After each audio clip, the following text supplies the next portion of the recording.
Hi friends, ఎలా ఉన్నారండి? బాగున్నారా? మీరందరూ బాగుండాలని అయితే నేను మనస్ఫూర్తిగా అయితే కోరుకుంటున్నాను. ఫ్రెండ్స్, ప్లీజ్ కొత్తగా ఎవరైనా మన ఛానల్ చూస్తున్నట్లయితే ఛానల్ని అయితే సబ్ చేసుకోండి. అలాగే ఈ వీడియోకి అయితే ఒక లైక్ అయితే ఇవ్వండి. ఓకేనండి. సో ఈరోజు నా వీడియోలో అయితే నేను మీతో అయితే కొన్ని విషయాలు అయితే షేర్ చేసుకుందాం అనుకుంటున్నాను. ఏంటంటే మనము తెలుసో తెలియక చాలా తప్పులు చేస్తూ ఉంటామన్నమాట. దట్టు పెద్దవాళ్ళు కూడా కొన్ని తప్పులు చేస్తూ ఉంటారు. కానీ ఎదురు పలకకపోతే ఎడమ కాలికి కూడా తగలదు అని అంటారు కదా పెద్దవాళ్ళు. సేమ్ అలాగే కొన్ని సిచ్యువేషన్స్ అయితే నా నిజ జీవితంలో నేనైతే చూశానన్నమాట. సో అయితే మీతో షేర్ చేసుకుందామని అయితే ఈ వీడియో అయితే మీ ముందుకైతే తీసుకొచ్చాను. వీడియో అయితే కంటిన్యూ అవుతూ ఉంటుందండి. సో మార్నింగ్ చూసారు కదా, ఇంకా పిల్లలకి లంచ్ అలాగే బ్రేక్ఫాస్ట్ ఇవన్నీ ప్రిపేర్ చేస్తూ ఉన్నాను. సో ఇంకా చూస్తూ ఉండండి ప్లీజ్. అలాగే సో నా మాటల వర్షన్ కనుక నచ్చినట్లయితే ప్లీజ్ వీడియోకి అయితే ఒక లైక్ ఇవ్వండి. ఛానల్ని సబ్ చేసుకొని డైలీ ఫాలో అవుతుండండి ప్లీజ్. ఫ్రెండ్స్, నేను చెప్పాలి అనుకున్న విషయం ఏంటంటే, సో మా మమ్మీ డాడీ వాళ్ళ గురించి అనమాట. ఓకే, మా మమ్మీ డాడీ సో రిలేటివ్స్ ఏం కాదండి. సో చాలా దూర బంధువులు అనమాట. సో కాబట్టి పెద్దవాళ్ళు చూసే మ్యారేజ్ చేశారు. అమ్మకి అప్పుడు 14 ఇయర్స్ అనుకుంటా మ్యారేజ్ అయింది. సో నాన్నగారికి అయితే ఒక 20 ఇయర్స్ అలా ఉంటాయి. మ్యారేజ్ అయిన ఒక 7 ఇయర్స్ వరకు అయితే వాళ్ళకైతే పిల్లలు లేరనమాట.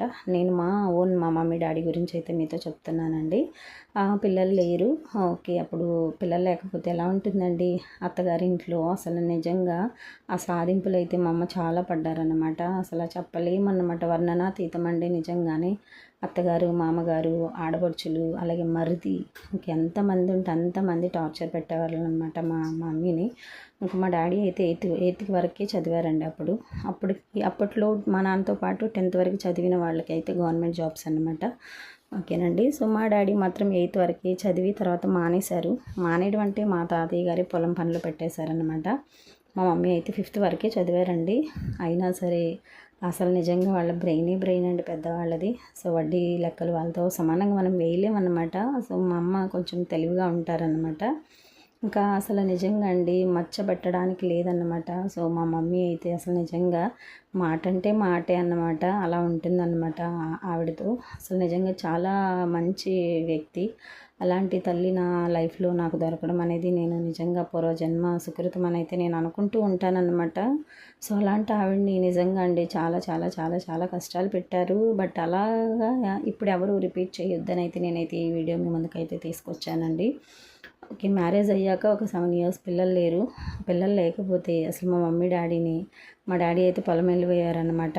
అప్పటికి మా అమ్మ ఇంట్లోనే ఉండేవారు. ఇంకా అలాగే మా తాతయ్య కానీ మా నానమ్మ కానీ అసలు అన్నం కూడా పెట్టేవారు కాదు. అయినా సరే మా అమ్మ వాళ్ళ పుట్టింటికి వెళ్ళకుండా ఇంకా అక్కడే ఉండిపోయేవారన్నమాట. అంటే మళ్ళీ అత్తగారింట్లో బాధలు మళ్ళీ పుట్టింట్లో చెప్తే ఎలా ఉంటుందా అని చెప్పి అసలు వెళ్ళేవారు కాదన్నమాట. పక్కింటి వాళ్ళు ఉంటారు కదండి. సో వాళ్ళు కొంచెం దూర బంధువులు అవుతారనమాట. ఇంకా వాళ్ళే జారతీసి ఇంకా వాళ్ళు చూసేవారు. మా నాన్న వచ్చినప్పటికీ అప్పుడు ఇంట్లోకి వెళ్ళేవారు అనమాట. మా నాన్న ముందర ఏమీ అనేవాళ్ళు కాదు. బట్ మా నాన్న లేనప్పుడైతే మా అమ్మని చాలా సాధించేసేవారు. అయినా సరే తట్టుకొని నిలబడ్డారు. ఇంకా పిల్లలు లేరు అని చెప్పి గొడ్రాలువి నువ్వు అలాగాని ఇలాగానని చెప్పి అయితే ప్రతి ఒక్కరండి అనని వాళ్ళు ఎవరూ లేరన్నమాట. అంటే మా డాడీ వాళ్ళ ఫ్యామిలీస్లో ప్రతి ఒక్కరు అన్నవాళ్ళే. అప్పటికి మా అమ్మమ్మ తాతయ్య మా అమ్మ అయితే ఏం చెప్పేవారు కాదనమాట. ఎందుకంటే వాళ్ళకి చెప్తే వాళ్ళు బాధపడతారు, మళ్ళీ 2 ఫ్యామిలీస్ మధ్య ఘర్షణ వస్తుందని చెప్పేవారు కాదనమాట. అలా ఆమెలో దాచుకునేవారు. ఇలాగ చాలా ఎన్నో ఇబ్బందులండి. అసలు అన్నం వేస్తే పైనే రాల్చి వేసేవారన్నమాట. అంటే అప్పట్లో కొంచెం యంగెస్ట్ ఏజ్లో ఉన్నప్పుడు సో ఆకలి బాగా ఉంటుంది కదండి. అయినా సరే ఆమెకి సఫిషియంట్ ఫుడ్ అయితే ఇచ్చేవారు కాదన్నమాట. ఇంకా అలాగ నిజంగా చాలా చాలా బాధలు. తినడానికి కూడా అసలు చిరుతిండ్లు కూడా ఏమి దొరకనిచ్చేవారు కాదు. మా అమ్మ చేతిలో కూడా డబ్బులు ఉండేవి కాదు అప్పుడు. అంటే మా నాన్న తీసుకొచ్చిన కూలి పని అంతా కూడా మా తాతయ్యకి ఇచ్చేవారు. మా తాతయ్యకి 2 కొడుకులు 2 కూతుళ్ళు అన్నమాట. సో పెద్ద ఆవిడ ఒక అక్క, తర్వాత మా డాడీ, ఆ తర్వాత ఇంకో అక్క, తర్వాత మా చిన్నాన్నగారు అన్నమాట. ఆ పేరుకి మాత్రమే ఉన్నారండి నిజంగా ఫ్రెండ్స్. ఇంకెవరైనా లైఫ్లో ఇలా జరుగుతుందో లేదో నాకైతే తెలియదు, కానీ అన్నీ ఉన్నా ఏమీ లేని వాళ్ళంలా ఉంటామన్నమాట. అసలు మేనత్తలేంటి, చిన్నాన్నలు పెదనాన్నలేంటి అసలు పట్టించుకోరన్నమాట. పట్టించుకోవడం అంటే వాళ్ళ బుద్ధులు మంచివి కాదండి. అందుకే అంటారు జాతి మంచిదై ఉండాలి అని అంటారన్నమాట పెద్దవాళ్ళు. అందుకే ఊరికే అనలేదండి.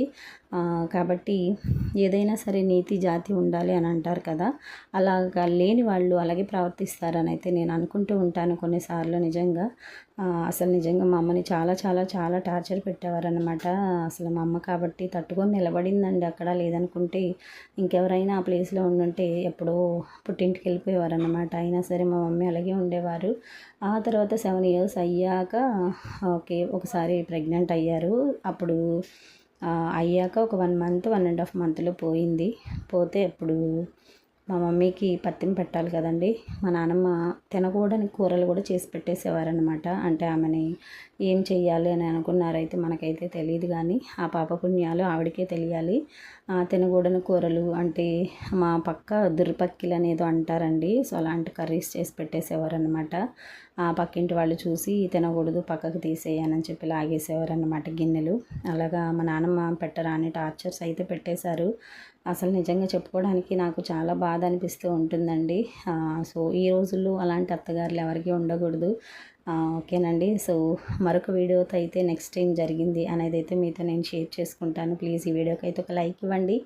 ఓకేనండి. సో మరెన్నో వీడియోస్ కోసం అయితే మన ఛానల్ని సబ్ చేసుకోండి. ఇక్కడైతే నేను వంట అంతా కంప్లీట్ చేశానండి. ఇంకా నేనైతే డ్యూటీకి వెళ్తూ ఉన్నాను.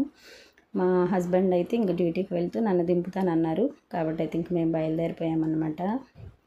నిజంగా ఫ్రెండ్స్ అసలు కొన్ని కొన్ని జీవితాలు అలాగే ఉంటాయన్నమాట. మనం మంచి వాళ్ళమైనా ఎదుటి వాళ్ళు మంచిగా ఉండరు. అసలు నిజంగా మన ఫ్యామిలీస్లోని మన బ్లడ్ రిలేటివ్స్లోనే అలాంటి వాళ్ళు ఉంటారండి. మరొక వీడియోతో మీ ముందుంటాను.